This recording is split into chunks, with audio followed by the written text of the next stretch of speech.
"What does it feel like to always pay for everything and not be loved like a son?" my mother said mockingly, so I told her, "What does it feel like for Dad to have left for another woman? By the way, as of today, I'm no longer your cashier. I'm Luis, I'm 28 years old, and this is the story of how I finally freed myself from the burden that was my mother, Veronica, for almost my entire life. It's not an easy story to tell, but I need to get it off my chest. I want you to know how I reached the point of not only cutting her off but feeling an enormous satisfaction in doing so. If you've ever felt that someone uses you and despises you despite everything you do for them, perhaps this story will make you feel that you're not alone. It all started when I was a child. My father, Carlos, was always the one who showed me what real love was. He was the kind of man who would come home tired from work but always had time to play with me, take me to the park, or teach me how to ride a bike. I remember his laughter, his hugs, and how he told me I could be whatever I wanted in life. But my mother, Veronica, was the complete opposite. She never showed me an affectionate gesture. She was always busy watching television, talking on the phone with her friends, or complaining about how hard life was. To her, I was more of a nuisance than a son. When I was 15, my parents divorced. My dad carefully explained to me that he couldn't live with my mom anymore. He said she expected him to do everything, pay the bills, clean the house, cook, while she didn't lift a finger. "She's useless, Luis," he told me once with a mix of sadness and frustration. "I can't keep carrying her." Later, I learned there was more to it. My dad suspected that Veronica was cheating on him with a guy who worked at the supermarket near our house. He didn't want to give me details at the time because I was too young, but that seed of doubt was always there. After the divorce, my dad left home and took his joy with him. I stayed with my mom because, well, she was my mother, and back then, I believed I had to take care of her. A few years later, my dad married Paula, a woman who, unlike my mother, was kind, hardworking, and always treated me as if I were her own son. With my dad and Paula, the weekends were my escape. We would go out to dinner, to the movies, or just hang out and talk. They made me feel loved, something I never felt with my mom. But living with Veronica was like carrying a huge rock on my back. From the time I turned 17, I started working 2 jobs to help with the household bills. My mom didn't work. She claimed she was too tired or that she had already done enough raising a son alone. When I asked her to look for a job, she would laugh in my face and say things like, "What for? That's what you're here for, Luis. You're the man of the house now." I would grit my teeth and carry on because, what else could I do? She was my mother, and I felt I had an obligation to her. I worked 2 jobs, one at a coffee shop during the day and another in a warehouse at night. I was killing myself working to pay the rent, the electricity, the water, the internet, everything. My mom, meanwhile, spent her days watching soap operas, talking to the neighbor, or sleeping. If I asked her to at least clean the house or cook something, she would look at me as if I had asked her to climb a mountain.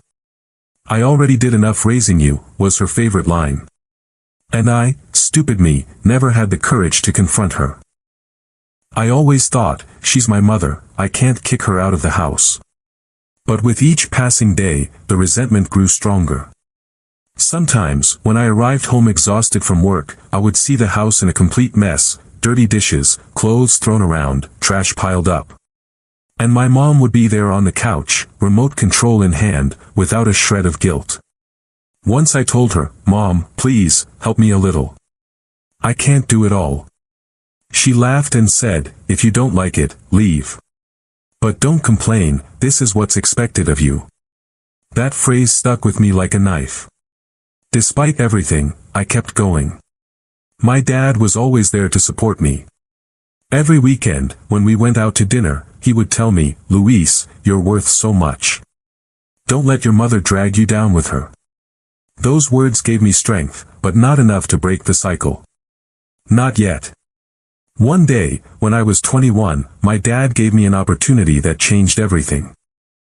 He helped me get a job at a company where he had contacts. It was an administrative position, nothing fancy, but it paid much better than my 2 previous jobs combined. For the first time, I felt like I could breathe a little. But as always, my mom saw my new salary as an excuse to spend more. Suddenly she wanted new clothes, a more expensive cell phone, subscriptions to streaming services she never used. And like a fool, I kept paying because even though I hated her deep down, she was still my mother. The resentment grew, but I buried it. I tried to convince myself that if I was good to her, maybe one day she would change. Maybe she would look at me with a little bit of affection, like my dad did. I tried 1,000 times to find that love she never gave me, and that was my biggest mistake. The new job I got thanks to my dad gave me some relief. For the first time in years, I didn't have to count every penny to make it to the end of the month. I could afford small luxuries, like buying myself a new shirt or going out for a drink with my work friends. But as always, the shadow of my mother, Veronica, was there to remind me that my money wasn't really mine. Every time I came home with something for myself, she would watch it with eagle eyes. And nothing for me, she'd say, half joking, half serious. And I, as always, would end up giving in. I bought her things she didn't need, an expensive perfume, a pair of shoes she wore once, a subscription to a cable channel she never watched, all to keep the peace at home. But deep down, I was still searching for something I had never had, her affection. Despite everything she had done to me, her mockery, her indifference, I still wanted to believe that somewhere inside her, there was a mother who could love me. So one day, I decided to do something different. I wanted to make a kind gesture towards her, something that might change things between us. I thought that if I invited her to a special dinner at a nice place, we could talk, connect, and maybe she would see everything I did for her. It was a naive idea, I know that now, but at the time, it felt like the right thing to do. I chose an elegant restaurant, the kind where they serve food you don't know how to pronounce and the waiters treat you like you're someone important. I booked a table for 2 and told my mom, this Friday, we're going to dinner together. I want us to have a good time. She looked at me with that suspicious expression she always wore, but in the end, she agreed. Fine, but make sure it's a decent place, she said, as if I were going to take her to a taco stand. Her tone hurt, but I let it go. I wanted that night to be different. Friday arrived, and I made sure everything was perfect. I put on my best shirt, combed my hair carefully, and even sprayed on a little of the cologne I rarely used. My mom, to my surprise, also dressed up. She wore a dress I had bought her months ago that she had never worn. For a moment, when I saw her coming down the stairs, I felt a spark of hope. Maybe, I thought, tonight will be a turning point. Maybe we can start over. We arrived at the restaurant, and everything started well. The place was beautiful, with dim lights, soft music, and a view of the city that made you feel like you were somewhere special. We ordered our food. I had a steak with a complicated sounding sauce, and she had a seafood pasta dish. We talked a little, or rather, I tried to talk. I told her about my job, about how well I was doing, about the new projects I had been assigned. She nodded but didn't seem very interested. Her eyes were more fixed on her plate than on me. I tried not to let it bother me. Mom, do you like the food? I asked, trying to keep the conversation alive. It's okay, she said with a shrug. Though the seafood isn't as fresh as they claim. I sighed internally but kept smiling. I didn't want anything to ruin the night. When it was time for dessert, I ordered a bottle of wine to share. I thought a toast would be a good end to the dinner. The waiter filled our glasses, and I raised mine. To us, Mom, I said, trying to sound sincere. She looked at me, picked up her glass, and just drank the wine. Then I paid the bill and gave the waiter a tip. And for a second, I thought my mother would thank me or say something nice. But then, with a cruel smile that I will never forget, she said, "What does it feel like to always pay for everything and not be loved like a son?" My world came crashing down. It felt like I had been punched in the stomach. The glass trembled in my hand, and for a moment, I didn't know what to say. All the effort, all the money, all the time I had spent sacrificing for her, and this was her way of thanking me. I wanted to scream, to get up and leave her there, but something inside me broke. It wasn't just pain, it was Ragia rage that had been building for years, since I was a child, and she looked at me as if I were a burden. I looked at her steadily, and for the first time in my life, I wasn't afraid to confront her. "You know what, Mom?" I said, my voice calmer than I expected.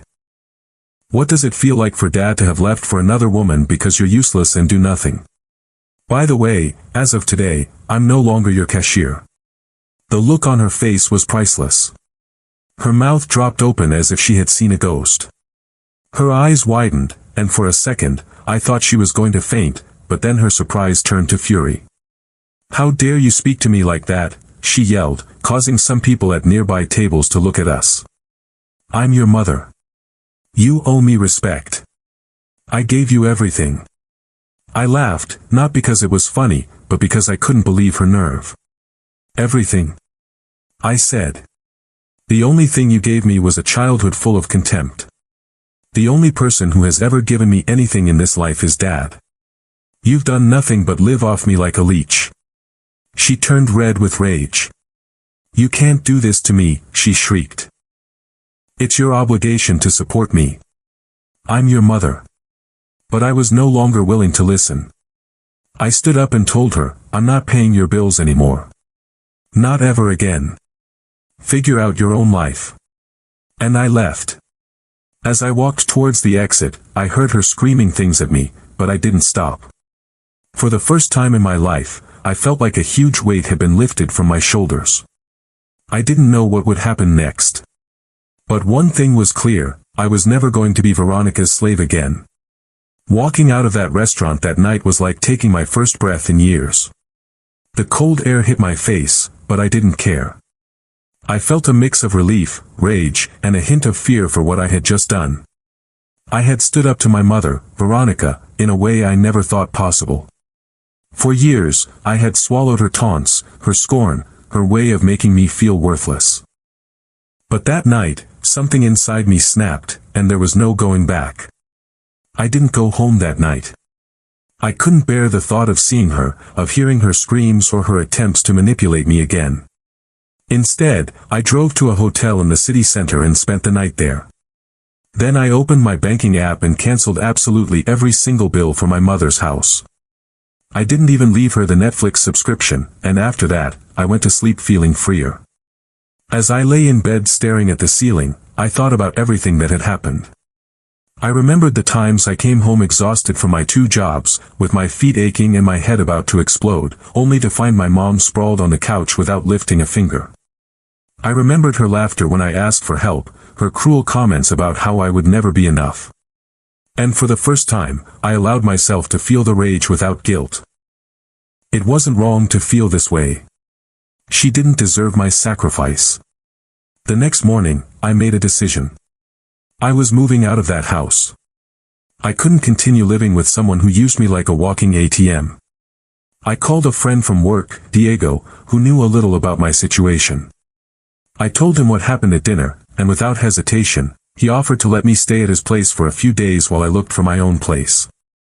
"Bro, it was about time you put a stop to that woman," he said. "You don't deserve that." His words gave me strength. Diego was one of those people who always knows what to say to make you feel like you're not alone. That same day, I went to the house when I knew my mom would be with her neighbor or at the supermarket, gossiping as usual. I quickly gathered my things, clothes, my laptop, some important documents, and a couple of photos of my dad and me. I didn't want to leave anything that tied me to that place. As I was packing, I saw the armchair where my mom spent hours watching TV, the dirty dishes in the kitchen, the trash she never took out. I felt a pang of sadness, not for her, but for the boy I once was, the one who hoped his mother would one day look at him with love. But that boy didn't exist anymore. Now, I was a man who had decided to take control of his life. Finding an apartment wasn't easy, but thanks to my new salary, I was able to rent a small but decent place in a quiet part of the city. It was a studio with a bed, a table, and a window overlooking a park. It wasn't luxurious, but it was mine. For the first time in my life, I felt I had a space where I could be myself, without the shadow of Veronica breathing down my neck. The first few days in the apartment were strange. I was used to the chaos of my mom's house, the constant noise from the TV, her complaints. Here, everything was silent. At first, the silence made me nervous, as if something was missing. But slowly, I began to enjoy it. I could come home from work, sit on my couch, and not worry about paying bills that weren't mine or cleaning up someone else's mess. I was free. A week after moving in, I decided to invite my dad, Carlos, and his wife, Paula, over for dinner. I wanted to share this new chapter of my life with them. I took them to a simple but cozy restaurant, nothing like the place I had taken my mom, but perfect for a quiet evening. When they arrived, they greeted me with hugs and smiles. Paula gave my shoulder a squeeze and said, "Luis, I'm so proud of you. You did the right thing." My dad, with tears in his eyes, just nodded and told me, "You're stronger than I was at your age." During dinner, we talked about everything. My new job, my dad's plans to open his own business, the yoga classes Paula was taking. It was an evening filled with laughter and warmth, something I had never felt with my mom. At one point, my dad took my arm and said, "Luis, I always knew your mother wasn't good for you, but I didn't want to put you in the middle of our problems. I'm sorry if I didn't do more to get you out of there sooner." I told him not to worry, that he had always been the best father I could ask for. Then, my dad revealed something I didn't expect. While we were having coffee, he looked at me seriously and said, "There's something I never told you, Luis. One of the reasons I divorced Veronica, besides her uselessness, was because I suspected she was cheating on me. There was a guy at the supermarket near the house, a guy named Rodolfo. Whenever I went shopping, I'd see him talking to her, very close, too close to be just an acquaintance. I never had proof, but my gut told me it wasn't just my imagination. I wasn't surprised. My mom had always been selfish and manipulative.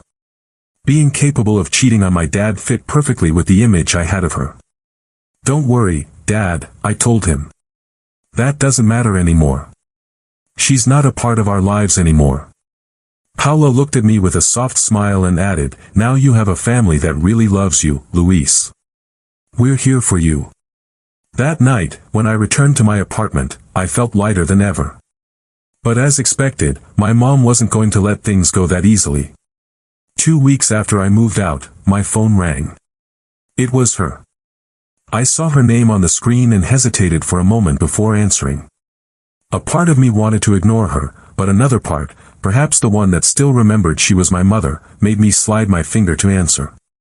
"What do you want?" I said bluntly. Her voice sounded the same as always, demanding, as if she still had some power over me. "Luis, you have to pay the house bills right now. The power is about to be cut off, and I'm not going to be without electricity because of your little whim." I laughed, not because it was funny, but because I couldn't believe her audacity. "My whim?" I said. "No, Mom. My whim was supporting you for years while you did nothing. That's over. I'm not paying another cent." There was a silence on the other end of the line, and for a second, I thought she would hang up, but then she changed tactics. Her voice became soft, almost pleading. "Luis, please, I'm your mother. You can't just leave me like this. What am I going to do? I have no one else." It was the same old trick, manipulating me with guilt, but this time it didn't work. I had been through too much, sacrificed too much. "No, Veronica," I said, using her name instead of Mom for the first time. "You are not my mother. A mother doesn't treat her son the way you treated me. Don't call me again." And I hung up. I blocked her number that same night. I didn't want to hear any more of her fake pleas or her screams. But as expected, she tried to contact me through other means. She sent me WhatsApp messages from her neighbor's phone. She left notes in the mailbox at my old job.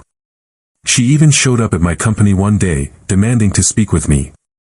I had to ask the security guard not to let her in. It was humiliating, but necessary. Every attempt she made to contact me made me more certain of my decision. I was not going to give in. A month later, my dad called to tell me something that didn't surprise me but closed the circle in an almost poetic way. "Luis, do you know who your mother is living with now?" he asked. "With the guy from the supermarket, Rodolfo. It seems they've become a couple." Since she doesn't know how to do anything, she had to find someone else to support her.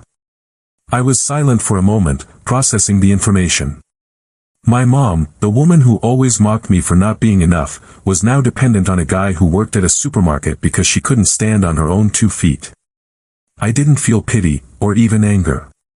I just felt relief. She was no longer my problem. Dad, I said, you know what? Let her do what she wants. I'm finally free. He laughed and told me, that's the spirit, son. Now go live your life.